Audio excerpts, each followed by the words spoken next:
বলুন তো কোন মাসে মানুষ সবচেয়ে কম ঘুমায়? শালার এক এক করে 50 জনের ইন্টারভিউ নিলাম, কেউ সঠিক উত্তর দিতে পারলো না। সবাই শুধু মুখস্থ বিদ্যা। ওই জন্য তো এবার বইয়ের বাইরে থেকে প্রশ্ন করছি, দেখি কার মাথায় কি মাল আছে। নেক্সট ক্যান্ডিডেট পাঠাও। স্যার আসবো? আসুন আসুন, বসুন বসুন। আচ্ছা বলুন তো কোন মাসে মানুষ সবচেয়ে কম ঘুমায়? স্যার ফেব্রুয়ারি মাস হবে, কারণ ফেব্রুয়ারি মাসে 28 দিনে এক মাস হয়, সেক্ষেত্রে থেকে ফেব্রুয়ারি মাসে কম ঘুমাবে। আচ্ছা এবার বলুন তো চীনের মানুষ বাংলাদেশের মানুষের থেকে বেশি খায় কেন? স্যার এটা তো খুব সহজ প্রশ্ন, কারণ চায়নার থেকে বাংলাদেশের জনসংখ্যা কম, সেক্ষেত্রে থেকে বাংলাদেশের থেকে চায়নার লোক তো বেশি খাবে। আচ্ছা ঠিক আছে, এবার বলুন তো আপনার সামনে পাশাপাশি 3টে রুম আছে। একটা রুমে দাউ দাউ করে আগুন জ্বলছে, আর একটা রুমে 5-7 জন ডাকাত বন্দুক নিয়ে বসে আছে, আর এক রুমে 3টা বাঘ ক্ষুধার্ত অবস্থায় 3 বছর ধরে আছে। আপনি কোন রুমটাতে ঢুকবেন? হ্যাঁ আচ্ছা স্যার, আমার জন্য 3 নম্বর রুমটা ঠিক আছে, যে রুমটাতে বাঘ আছে। কারণ বাঘ যদি 3 বছর ধরে না খেয়ে ক্ষুধার্ত অবস্থায় থাকে, তো সেই বাঘ তো বেঁচে থাকবে না। দাউ দাউ গড়ার রুমে যদি যাই, সেখানে আমি জ্বলে পড়ে যাব। ডাকাত তো জীবিত থাকবে, ও তো কোনোভাবে খাওয়া দাওয়া করবে, ওখানে তো যেতে পারবো না। 3 নম্বর ঘরটা আমার জন্য ঠিক হবে, কারণ 3 নম্বরটা ঘরে বাঘ মরে আছে, তাহলে আমার যাওয়া যাবে 3 নম্বর ঘরটা। বাহ বাহ, ভেরি গুড।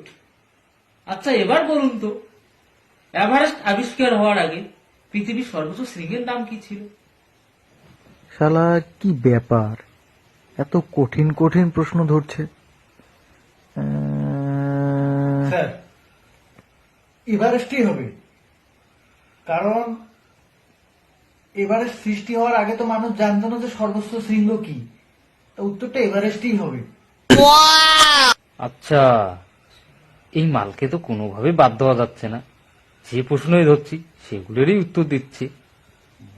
এই মালকে তো কাটিং করা যাচ্ছে। আচ্ছা এবার বলুন তো কোন জিনিস আমরা খাওয়ার জন্য কিনি কিন্তু খাওয়ার হয় না?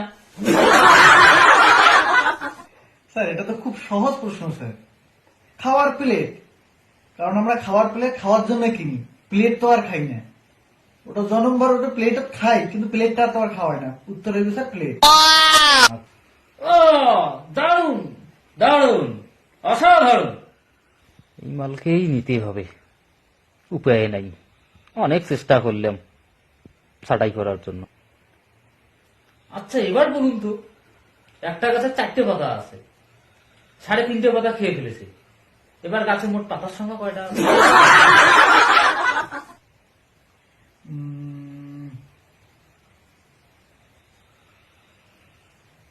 স্যার একটা গাছে 4টা পাতা ছিল, 3.5 পাতা খেয়ে ফেলেছে। স্যার একটা পাতা আছে, কারণ প্রশ্নটাতে 3.5 মানে 3.5 নয়, এখানে ষাঁড়কে বোঝানো হয়েছে। তো ষাঁড়কে যখন বোঝানো হয়েছে, ষাঁড় যদি 3টে পাতা খেয়ে ফেলে 4টা পাতার মধ্যে, তো স্যার গাছে একটা পাতা আছে। বাহ বাহ, দেখছি তোমার তো আইকিউ লেভেল খুব ভালো। যাই হোক, অনেক তো প্রশ্ন করলাম, সবই পেয়েছো। এবার আর একটা প্রশ্ন করব, যদি পারো তো ভালো, না পারলেও কোনো ব্যাপার নেই। আচ্ছা ধরুন আপনার কাছে 3টে জিনিস আছে, যেমন পান, ছাগল, বাঘ। এই 3টে জিনিসকে কিন্তু একজন আর একজনকে খায়, যেমন বাঘ ছাগলকে খায়, ছাগল পানকে খায়। এই 3টে জিনিসকে আপনি একসঙ্গে একটা নৌকো করে নদী পার না করে আলাদা আলাদা ভাবে কিভাবে নদীটা পার করাবেন? স্যার আপনি তো এটা ক্রিটিক্যাল প্রশ্ন করলেন। 3টে জিনিস, বাঘ, ছাগল, পান, এখানে বাঘ যদি ধরি তো বাঘ ছাগল খায়, ছাগল পান খায়, মানে তিনটেকে খায়। তিনটে জিনিসকে নদী পার করবো তো স্যার আমি যদি প্রথম বাঘকে নিয়ে যাই তো এদিকে পান ছাগল খেয়ে নেয়।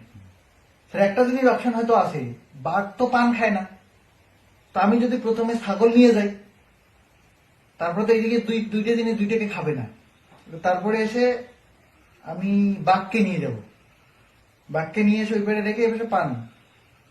স্যার তাহলে তো ওই পারে বাঘ ছাগল খেয়ে নেবে। ঠিক আছে স্যার, এটা আমি অন্যদিন ভেবে আপনাকে জানাবো। আচ্ছা ঠিক আছে, কোনো সমস্যা নাই। আপনি এটা পারলেন না তো কোনো ব্যাপার না। আপনি কালকে ডকুমেন্টটা জমা করুন ঠিক সময় মতো, করে চাকরিতে জয়েন করুন। কারণ কোনো ঘুষ টুস লাগবে না, কারণ ওই জন্য আমি পরিশ্রম করে 50টা লোকের ইন্টারভিউ নিলাম। তা আপনি কালকে জয়েন করুন। কংগ্রাচুলেশন। প্রিয় বন্ধুরা, সবাইকে অসংখ্য ধন্যবাদ শেষ অব্দি ভিডিওটা দেখার জন্য। যারা আমাদের পেজটাকে ফলো করেননি অবশ্যই ফলো করুন। তো লাস্ট অব্দি যে আমরা প্রশ্নটার উত্তর দিতে পারলাম না, আপনারা যারা উত্তরটা পারেন অবশ্যই কমেন্টে বলুন, এটা আপনাদের জন্য রাখা হয়েছে। সাথে যারা আমাদের ভিডিও রেগুলার দেখেন তাদেরকে অবশ্যই আমরা ধন্যবাদ জানাবো। আপনাদের কমেন্ট, আপনাদের লাইক আমাদেরকে নতুন নতুন ভিডিও করার সহযোগিতা বাড়ায়। ভিডিওগুলোকে আপনারা শেয়ার করবেন, লাইক করবেন, কমেন্ট করবেন। আরো নতুন নতুন ভিডিও উপহার আপনাদের সামনে নিয়ে আসবো। ধন্যবাদ এতক্ষণ সময় দেওয়ার জন্য। ধন্যবাদ।